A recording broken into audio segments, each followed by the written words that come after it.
in this easily route of administration, which is the through the Bakker route, through these films, and achieve enhanced absorption without compromising the stability, this could be a breakthrough. So this is what we have done. We have played mainly with the processing aids. Usually for formulating such films, you need to have your polymeric matrix that will carry the drug. These polymeric materials, they should be hydrophilic. And the processing aids, mainly the plasticizer, in order to enhance the mechanical properties, in addition to ease the liberation of the drugs once it's in contact with the physiological fluid. And above all that, we also need some controlling of the parameters of the drying and mixing and all of these considerations. So we have selected in processing aid two plasticizer, glycerol and polyethylene glycol 400, and for the polymeric material we have selected hydroxypropyl methyl cellulose and carboxymethyl cellulose. And we have done several combinations of them. Some of these formulations, they have been obsolete. Because we have used also starch. You know, starch is a bit bizarre, probably you think like to be used in such dosage form, so it will not be successful. But we thought that probably the starch, because of its flexibility, it can be combined in our formulation, and who knows, we can achieve a certain success. Because we don't have such measurements like the electronic tank to evaluate the enhancing of the taste of this dosage form, but unfortunately the formulation formulated with starch was a big failure. Anyway, so we just kept the formulation with CMC, HPMC, plasticizer, baked glycerol, and of course the solvents used for solubilizing our combinations. Okay. At the left side, you can find that formulation has been formulated for loratadine, whereas at the right side, those are the formulation with omeprazole. Now, the formulation with the loratadine, most of them, they have appealing aesthetic, let's say, characteristics, and their transparency, which could be an indication of formation of a solid solution, was also there. However, when we went to the final test, it was arranged in our screening test, the dissolution test, there was delay in the release of loratadine. Whereas if we went to the omeprazole was having great instability issues with the carboxymethyl cellulose. And as you can see, this is coloration, black and red. And so we thought that probably the carboxymethyl cellulose, the ether group, could make an attack at the cyclic group, and consequently it will compromise this product.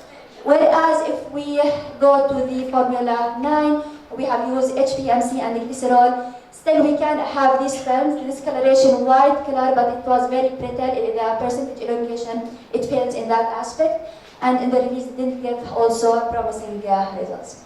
Formulation 8, this was the one with interesting results. As you can see, translucency there, elasticity was also there. And in addition to that, we have also done, as you have checked the abstract, some of the tests regarding the tackiness so that we can ensure the mucoadhesive properties for that film. All of these succeed, and even the pH of this formulation, because we need, when we administer these films, not to have a pH acidic that can also make irritation for the mucosal membrane of the oral cavity. So it has passed all of these tests, and surprisingly also, when we went to the dissolution test, it also achieved the highest rate or the quickest rate for the dissolution, and within 70 minutes, the drug was there inside the solution medium. We didn't also influence the agitation rate. We just used 50 round per minute for doing that solution, 37 degrees Celsius, buffer solution, and solution also mimicking the saliva content, but we didn't include, of course, the enzymatic content of saliva. However, we stick to the pH of saliva, which can be between 6 and 7. So, we have considered this as a success. 70 minutes disintegrating and dissolution, liberation, let's say, we have expressed the cumulative percentage released of the drug within 70 minutes. This could be a promising dosage form for delivery of omeprazole as fast dissolving pills. However, we are also working to improve this system. We are thinking to include polylan. This is another polymer which we have similar to the HPMC, and to see if we can also achieve a faster dissolution rate. The acknowledgement is for my undergraduate student. This is usually the face that she gave me whenever we have like discoloration in a film. And then when we found like the solution inside the lab. Thank you very much for your kind attention.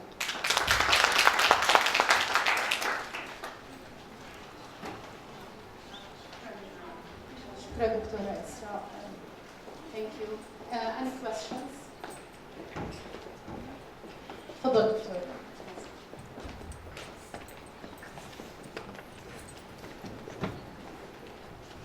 Thank you for this nice talk. I wonder about the time needed for the solution. 70 minutes. 7 minutes. Because we should have such type of preparation within even from seconds to minutes. So even like 70 minutes, it's like a long time. However, we have allowed our system to that time since we have kept the stability of our omeprazole. But we are working to shorten this test. To a few minutes. It should be at least within a few minutes. Yes, exactly. Yes. Now we are considering Bulanan. Bulanan, it seemed like a promising candidate, but still we didn't finish from the experiments with that polymer. And by the way, it seems like if you have a film-forming ability for your polymeric material, then go ahead for the solution before going to all the elaborated tests with the mechanical properties, stackiness, and even the irritancy, because this is like the critical decision maker, let's say, test for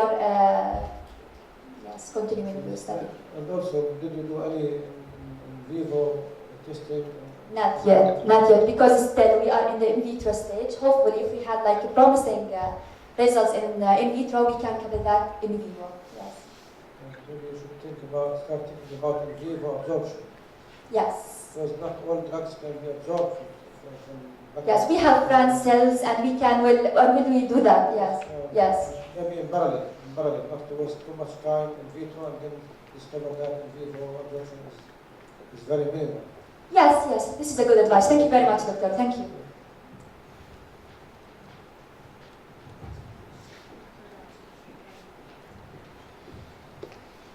I want just to ask you whether you thought about addition of or using certain additives except of the polymeric material. Plasticizer, glycerol and base, so they can enhance the mechanical properties, the handling, and also it can enhance the liberation of the drug. However, we all know that there is also disadvantage of including the plasticizer. Those plasticizers, according to the mechanism of their action properly, they can also delay the release. Yes. So we should not add much of them. Yes, other than plasticizers, because there is certain excipients that you can add. Yes, flavoring agent, sweetening agent.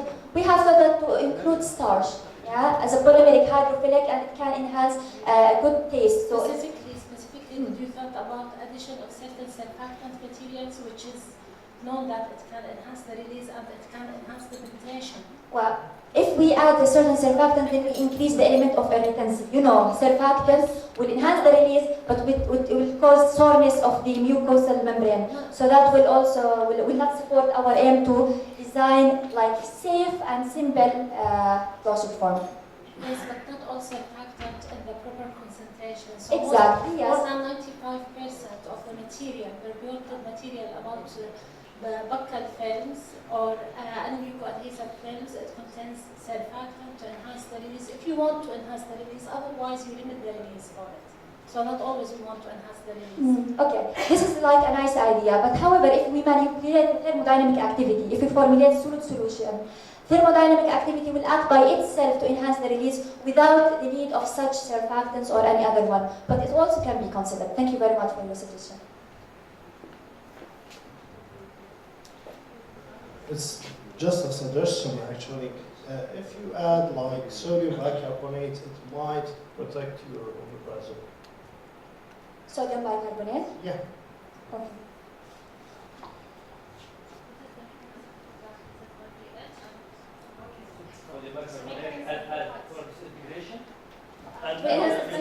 Sodium bicarbonate. Omeprazole is not stable in acidic medium. So nowadays they are formulating immediate release dosage forms along with sodium bicarbonate. For stability, to improve. Like effervescent and fast solving. Yeah, that would be also. also a good idea. Thank you very much. Thank you. And we'll go for the next speaker. So our next speaker is Dr. Gadia Swafan. She received her master's and PhD degrees in medicinal chemistry and instrumental analysis from Bath University in the United Kingdom. Since 2012, she's an associate professor of medicinal chemistry on the Faculty of Pharmacy at the University of Jordan. She's going to talk to us today about the tailored colorimetric detection method of E. coli using magnetic nanoparticle biosensors.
Today I will be talking about my recent interest in medicinal chemistry. So it's about the tailored, designing colorimetric detection method for the detection of E. coli, and this was based on the use of magnetic nanoparticle-based biosensors. So as a brief introduction, and as we all know, that for several years, food poisoning or human suffer from food poisoning, which could result from microbial contamination. And to go to the reason why, food contamination could be result from inappropriate hygienic condition of food handling during food processing or food preparation, or even handling to the market. So initially, looking on the costs, it is very high. In USA, the Department of Food Safety and Inspection has reported that about billions of dollars has been spent each year in inspection of food poisoning, and approximately 73,000 of foodborne illness cases occur each year, out of which 500 cases could suffer from severe complication, which could result in some life-threatening kidney failure as hereditary syndrome. And the most common foodborne pathogens which usually contaminate foods are Listeria monocytogenesis, Escherichia coli, O157, Staphylococcus aureus, and Salmonella. Of interest to my current research was E. coli, because this type of microorganism can contaminate water, and it can contaminate juice. So initially, contaminating water, that means it is very serious and it contaminates large number of humans. In addition to meat and raw milk and other producers. So to compare or to start with the common detection method used, they do use cell culture method. However, this type of methodology or this type of detection method, it takes long time, and it might take up to 1 week to get the result, and this is unacceptable in case of serious condition. And therefore, they tried to go for more rapid detection methods, such as nucleic acid amplification methods. However, this type of method is expensive, requires sophisticated maybe instruments and trained personnel. So, alternative rapid method was the antibody-based immunoassays. Again, this type of detection method as suffering from low sensitivity, so they are not very sensitive. To make the story short, all the previous or all the commonly detection methods applied up to now, they do not fully satisfy the detection performance criteria, and that's why we are looking for the development of novel detection method which would be able to detect the E. coli, the food contaminated microorganism in a very short time and in a precise way. And for that, we actually support our belief that if we need to prevent food poisoning, if we need to prevent human from suffering from illness, we need to detect contaminated food on the level of grocery stores, restaurants, manufacturing facilities before being delivered to the consumer. So I don't need my patient or my individual to be poisoned by the contaminated food. I don't need to treat a disease. I need to prevent the disease. That's why we were searching for a new detection method, for the development of a new detection method, and this was based on the use of nanotechnology or biosensor development science. So our objective was to develop a novel, simple, easy, precise, and expensive detection method that could be used for the detection of E. coli in particular and other foodborne pathogens in general. And our biosensor or diagnostic sensor method was based on the use of microbial pathogen proteases as a biomarker. So to go with the methodology, this is the part of my interest. We start with the magnetic beads. We functionalize this magnetic beads with a specific substrate, peptide substrate, which is specific to the protease of the test microorganism. We get a stripe with a gold surface layer. This is my biosensor, this is my sensing probe. We immobilize the functionalized bead over our sensing probe, and to make sure that this is not simple adsorption, this is a covalent binding, we pass a magnet, an external magnet, over the surface to attract any unimmobilized beads, after which we disperse our biosensor and protease solution, and we place two magnetic beads on the side, two magnetic magnets, external magnets on the side. And what happens here exactly is that the protease will cleave the peptide, and upon cleavage, the magnetic bead will disperse in solution, and it will be attracted by the magnet on the side. This is an actual picture for the plant where the color of the gold surface now is black because the magnetic beads are, because it is immobilized by the beads. And this is an actual picture of the positive result where I can't see if it is clear. Beads are attracted by the magnet on the side. So upon cleavage, we get our beads. However, this method was perfect and we got nice result, but we need to use about maybe 3 microliter of a protease solution, which was hard. So we optimized this method in another way. So we got our gold sensor or stripe again by the same way. We functionalized the bead, we immobilized it over the gold surface, but now we place our magnet on the back of the stripe. So upon cleavage of the peptide sequence by the specific protease, the cleaved beads will be attracted by the magnet which is placed on the back. So this actually takes us a drop of the protease. This method was valuable and was applicable for qualitative and quantitative detection. So that's for positive or negative result. Again, by decreasing the concentration of the protease, we can see that the golden color of our biosensor decreases. So high concentration gives us nice gold color, low give us negative, or the surface will remain black in color. So it is a colorimetric detection method. verify that our biosensor is specific for E. coli and not for other microbial pathogen. So we tested with Staphylococcus aureus, Pseudomonas aeruginosa, and Listeria monocytogenesis, and we've got negative result with all other foodborne pathogens. Again, is this method applicable for detection of E. coli in different producers? Yes.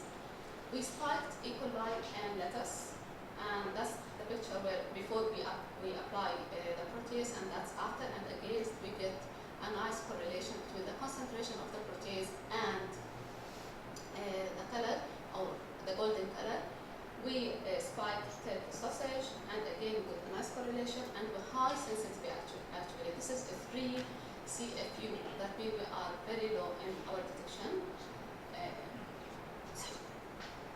We spiked ground beef, we spiked milk. So we spiked all the producers which are commonly contaminated with E. coli. This is an actual picture taken in the lab, and that's the exact picture where the cleavage is positive for E. coli broth, and that's for E. coli spike in food producers. And as a conclusion, we concluded that our method actually is amenable to be implemented for qualitative and quantitative detection. E. coli is a proof of concept microorganism, so this method could be applied for the detection of any protease if we manage to find out a specific substrate for that protease. I would like to, I've got some interest and some references according to the ultraviolet calorimetric assay for protease detection, and I've got a review on that topic. I would like to thank the University of Jordan and the teacher of the scientific research for financial support. Also, I would like to thank Mohammed Zarab. He hosted me in his lab at Canfield University, and we've done this work in collaboration. But to be frank, the spiking and all the stuff has been done here in Jordan. So I redesigned the sensor with a smaller amount of bacterial proteases in Jordan. And thank you. So do we have some questions? Yes. Question. Is there any pre-enrichment before you detect your 20 field? For the So you spike your sample, and then is there any pre-enrichment before you get the right level of enzyme? just 2 hours.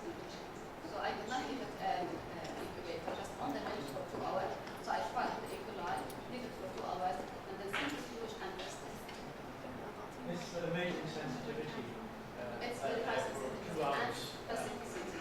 Yeah. So I tried it over the other microorganisms, but did not listen to Well, it. just after the amount of enzyme, the levels of enzyme you're detecting. Are we talking picograms, nanograms, or femtograms? But it seems so sensitive sometimes. Yeah, we measure the activity and colony-forming unit for the bacterial cell, but for the protease itself, we do not measure the activity. Currently, I put my proteases to be resynthesized, and I come to measure the activity and like the same method, just to get the nanogram of protease. Because to be frank, I'm not looking to detect protease, I'm looking to detect E. coli. Yes, that I understand. It's about like, yeah, that's why I refer in the concentration to the E. coli itself. E. coli colony-forming unit. Yeah, So I'm when I say more wondering about your concentration, other applications when you go cross-specific antigen, for example. This has a tremendous potential if it's that yes, sensitive. and BSA, I've already done that, and it has been published. in What's the 2012. sensitivity? I put 1 nanogram. 1 nanogram. Yes, for BSA, and it's an analysis. And BSA is now in the stage of application on blood sample. And we've done that on HIV, and again it is on the stage of application on patient sample. Very good for hair test. Yes. Yeah. You mentioned something about functionalizing the immobilization. Is this patented or something? Yes, it is patented by the company. How did you optimize the length of the glycol substrate? Yeah, again, to be frank, different substrate